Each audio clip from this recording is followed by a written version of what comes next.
right, it's that time. We are going to talk Titleist today. We are going GT1. We have GT hybrids. Let's get into it.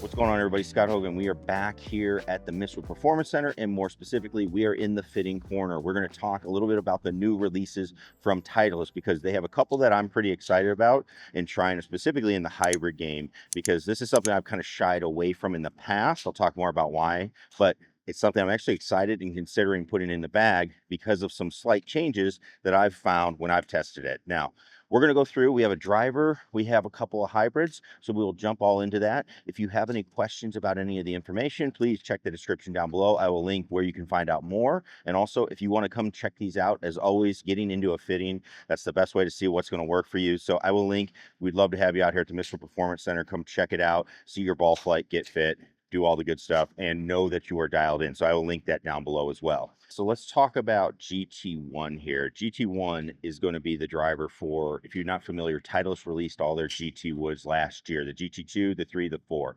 Now they are coming out with the 1, which is going to replace the TSR 1. So that TSR lineup, we are now completely out of and into the GT, which is going to be more of a lightweight driver when we're talking about this 1. So when we weigh the heads, we're looking at about 8 grams lighter here. And the reason for this driver is for somebody that has a little bit lower swing speed, little bit of trouble getting the ball to go in the air. So this driver is designed to get the ball in the air, get some spin, get some launch, and then also be really forgiving. That is what it is. If you're not looking for that, then this won't be the driver for you. It also does come with a very lightweight shaft option. Most of the shaft options are going to be lightweight. Their air speeder is the main shaft that you would look at. You do have the Mitsubishi 1K Blue as an option, that Tensai 1K Blue, and then they do have the Denali Red. Again, more of a high launch, get some spin on the ball. Let's get the ball into the air for our players. We also do see some higher lofts when we're looking at this club. We're going to be going from 9 up to 12, being able to see what we can do to get the ball in the air.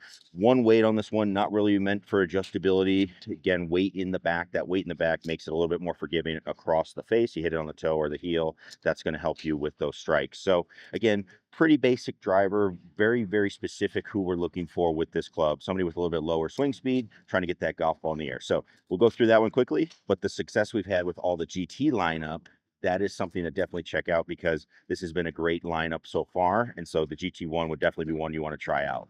Now we get into the hybrids. The hybrids for me are exciting because I've never been a hybrid guy, to be honest with you. I always hit them left. And I think that's a common theme with a lot of really good players is that the ball will tend to go left. So what we're trying to look at with the hybrids is, can I not hit one left? Can the ball just stay straight on you? And I've so far had really good success in my testing with these hybrids. And I think that's something that they're very cognizant of when they are designing hybrids nowadays, is that they tend to want to hook compared to when you're hitting a long iron. Now, again, we're going to have 3 different models when we talk about the lineup. We have the GT1, we have the 2, and then we do have the 3. So I'll talk about each one of them as we go. GT1, very, very, very forgiving hybrid. This one is going to have some lofts that, again, are on the higher end of the spectrum. We go from a 20-degree hybrid all the way up to a 29-degree hybrid.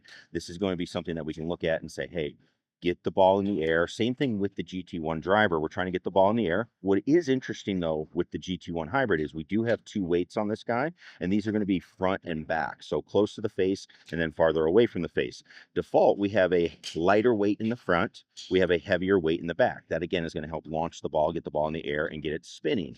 But if you want, you could flip these and put this heavier weight in the front. That would actually bring the ball flight down a little bit and give you an option that is going to be a little flatter, a little lower launching, and something that maybe would be something that you want if you want forgiveness, because this head is pretty big, but you also want to keep the ball flight down. That might be a really good option to try as you're going through a fitting. As far as shaft options, pretty much looking at the air speeder shaft. Again, this club is really designed to get this ball to launch. So light shaft going along. It's not actually a lighter head, which is interesting. This head is actually heaviest. It's the heaviest one of the 3, and that's because you have the most mass, in my opinion. That's what you're looking at. But again, that will help get that ball to launch and help get some spin on it. Now we go into the GT2, which is actually a very interesting combination, if you ask me. So the GT2 is very interesting because it's a little bit bigger. This one looks more like a traditional hybrid, in my opinion. This is what a hybrid would look like. It's a little bit bigger than an iron, but not quite at a fairway wood size. When you look at it compared to the GT1,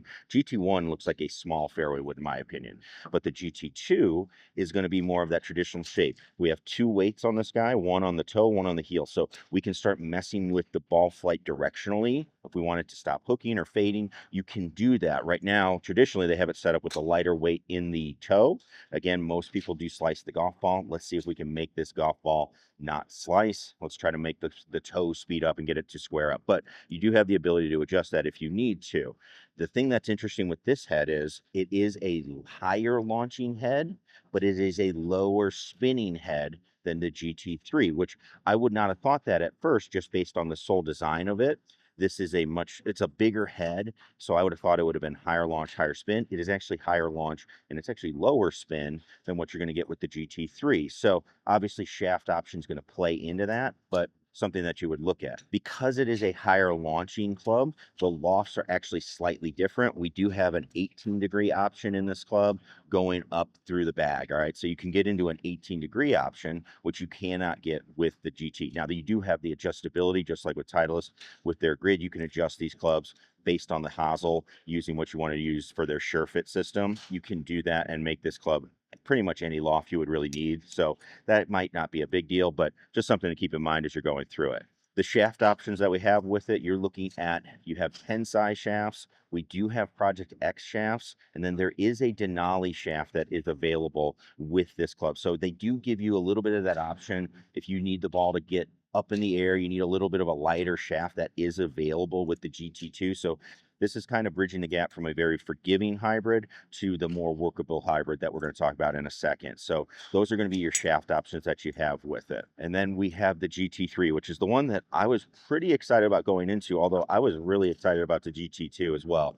This one is interesting because this looks like almost like a driving iron. Like it's like a driving hybrid. This head is extremely tiny, which is interesting because it does make it the lightest head just because there is less weight, there's less mass on this head, right? You still have the same weight system, toe and heel, like you do on the GT2, but just because of how this thing is shaped, we have a lower launch. Now, again, you get more spin with this head, which I find interesting. That is an interesting thought because I would have thought having the bigger head, you would get it to go higher and more spin. Again, we could fine tune that with the shaft, but this does come out with a little bit more spin. So if you think about it, the purpose of this club is to have workability. We want the ball to be able to curve a little bit. You know, for a better player, I want to hit a fade or draw. I want to hit it low. I want to hit it high.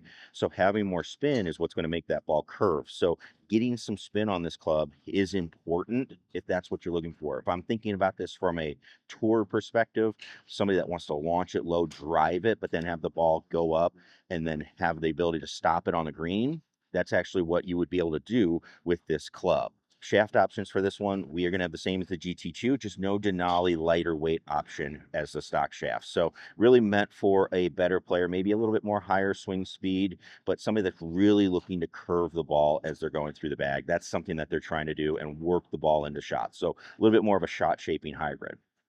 So what did I think of hitting them? Well, the GT2 was actually a big surprise. The GT2 is the more traditional looking hybrid shape. I typically hit hybrids left. I had a hard time having this ball go left. Now, it did draw a little bit, but I wasn't hitting like a toe hook or a big sweeping hook like I typically would get in the past. So that was really exciting. And it definitely does launch a little bit higher. That is really exciting too, because I think the point of having a hybrid is getting the ball to go up and then hopefully having it come down soft as well. I also really like this GT3 though. You definitely can make the ball curve different directions. Basically saw a draw every time with the GT2. The GT3, I could hit a fade, I could hit it to draw. It was actually kind of fun to do that. So very, very much going to depend on what you're looking for. And I think they're as advertised and what you're seeing as what are we trying to achieve with each of the heads. So that was really cool. GT1, I did hit it. This is obviously not the club that's designed for me. This thing definitely goes high and it definitely gets some spin on it. So really kind of fun to hit it. But for me personally, not something I would throw in the bag. But if you're somebody that needs the ball to get in the air and you're looking for forgiveness, it really did feel good. Just not something that would be for me, particularly as I'm going through it. Now, note, I did use the Tensai 1K black shaft. I would actually like to try it with the 1K blue as well, because I just see if I get a little bit more spin on it, maybe a little bit more launch, but really something that's definitely worth trying as you're going through. So I'd love to hear your thoughts on it, what you think about it. And again, if you want to get fit for it, check out the link down below. But what are your thoughts on hybrids in general? And have you got a chance to try these out yet? They're pretty good, and something I'm excited to try and maybe throw it in the bag for the year. As somebody that hasn't used a hybrid in the past, always could change based on how things are changing with technology. So if you have any questions about it, leave that comment down below. And as always, click that subscribe button if you're not a subscriber. We're going to see you in the next one. Peace.